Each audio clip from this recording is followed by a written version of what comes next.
नमस्कार। स्वागत है आपका आज की इस खास पेशकश में।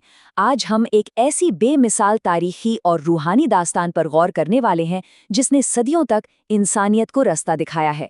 हम बात कर रहे हैं हज़रत इब्राहीम, हज़रत हजरा और ईद उल अज़हा की उन गहरी ऐतिहासिक जड़ों की जिनसे हमारी आज की परंपराएं जुड़ी हैं।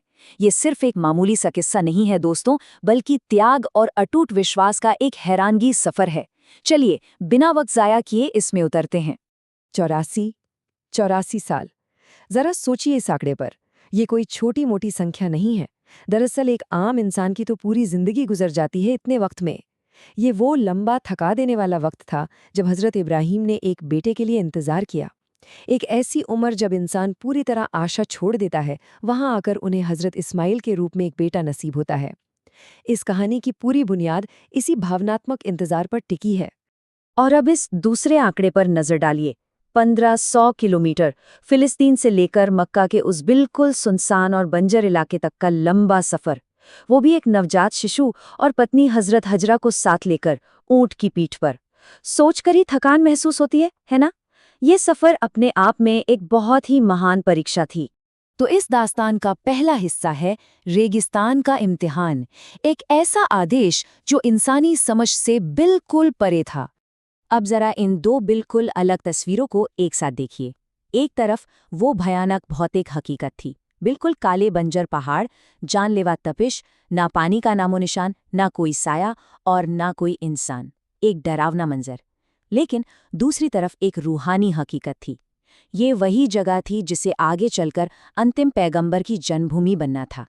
जो बाहर से खतरनाक और अकेला था, दरअसल वही अंदर से एक महान दैवी योजना का हिस्सा था। जब हजरत इब्राहीम अपने इस छोटे से परिवार को छोड़कर वहां से अकेले लौटने लगे, तो सोचिए उनकी पत्नी हजरत हजरा पर क्या बीती होगी। उन्होंने बस इतना पूछा कि क्या इस अकेलेपन में छोड़कर जाना ईश्वर का आदेश है। जब जवाब हाँ में मिला, तो उनके ये शब्द कमाल के थे। अगर ईश्वर ने ये हुक्म दिया है तो वो हमें कभी बर्बाद नहीं होने देगा। विश्वास की एक ऐसी मिसाल जो आज भी इंसानी अक्ल को दंग कर देती है। खैर, यहाँ हमारे जहन में ये अहम सवाल जरूर आता है कि आखिर एक सदियों बाद मिले परिवार को इस अकेले रेगिस्तान में क्यों छोड़ दिया गया। इसका बहुत ही सरल सा जवाब हजरत इब्राहीम की उस दुआ में छुपा है जो उन्होंने लौटते वक्त मांगी थी, ताकि उनकी आने वाली नस्लें वहां नमाज यानी प्रार्थना कायम कर सकें। इस पूरे त्याग का सबसे बड़ा मकसद वही नमाज थी। यहाँ से कहानी एक जज्बाती मोड़ लेती है। हमारा अगला पड़ाव है एक माँ का संघर्ष और रेत में छुपा एक चमत्कार। 3 दिन बीत चुके थे। पानी और खाने की आखिरी बूंद खत्म हो चुकी थी। एक रोते हुए नवजात बच्चे को देखकर एक माँ की बेचैनी का आलम क्या होगा। हजरत हजरा ने मदद की एक घबराहट भरी आस में सफ़ा और मरवा नाम के 2 पहाड़ों के बीच 7 बार दौड़ लगाई। ये ममता और बेबसी की ऐसी चोटी थी जिसे ईश्वर ने इतना पसंद किया कि इस दौड़ को हमेशा के लिए एक अनिवार्य रस्म बना दिया गया। और फिर कहानी अपने चरम पर आती है। 7वीं दौड़ लगाकर जब वो बुरी तरह ठक कर बैठी थी, तब फरिश्ता जिब्रील वहां आते हैं। नवजात इस्माइल की छोटी छोटी एड़ियां रेत पर घिसती हैं और अचानक वहां से पानी का एक झरना फूट पड़ता है। उस पानी को तेजी से बहता देखकर हजरत हाजरा के मुंह से बेसाख्ता निकला जमजम, जिसका उस प्राचीन भाषा में सीधा सा मतलब था रुक जा। और यहां मैं एक हैरान करने वाली बात बताऊं। 4,000 साल गुजर चुके हैं दोस्तों, और जमजम का वो चश्मा आज तक लगातार बह रहा है, बिना रुके, बिना सूखे और बिना खराब हुए। आज तक इसमें कोई काई नहीं जमे। ये सच में एक भौतिक आश्चर्य भी है और एक जिंदा रूहानी निशानी भी। आइए वक्त में थोड़ा आगे बढ़ते हैं।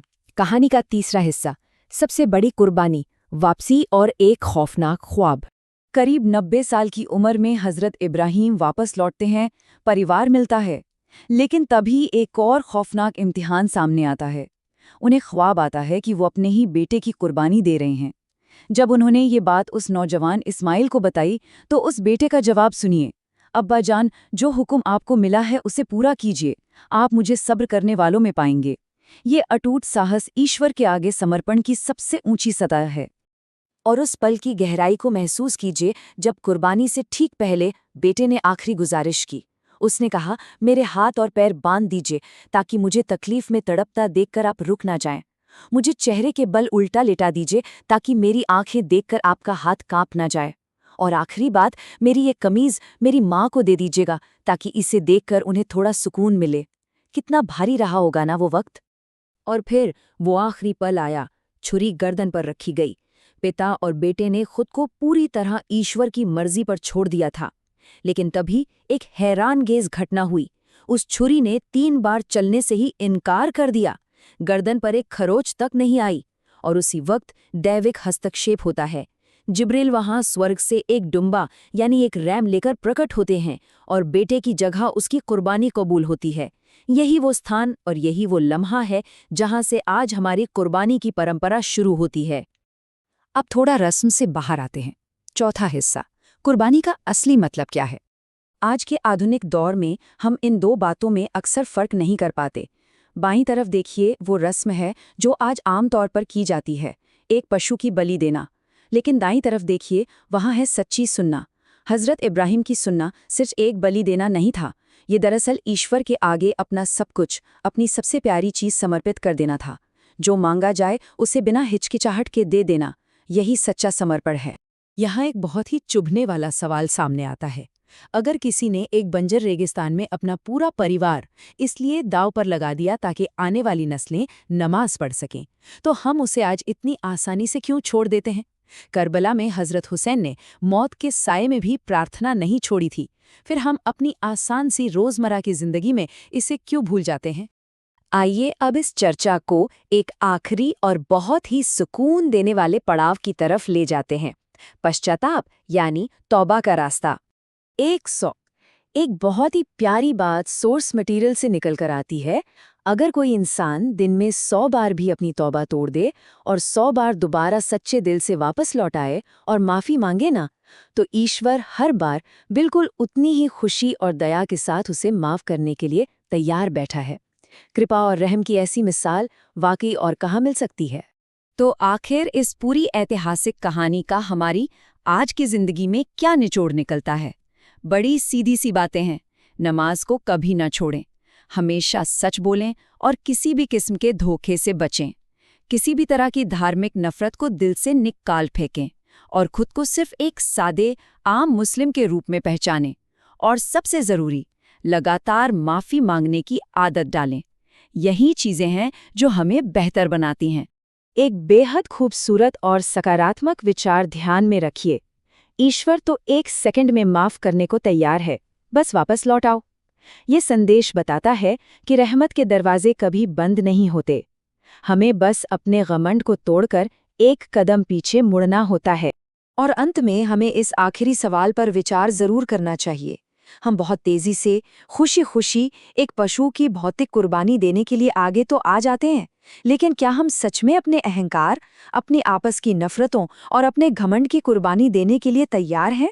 असली कुर्बानी शायद यही है। आज की इस खास चर्चा में हमारे साथ जुड़ने के लिए आपका बहुत बहुत शुक्रिया।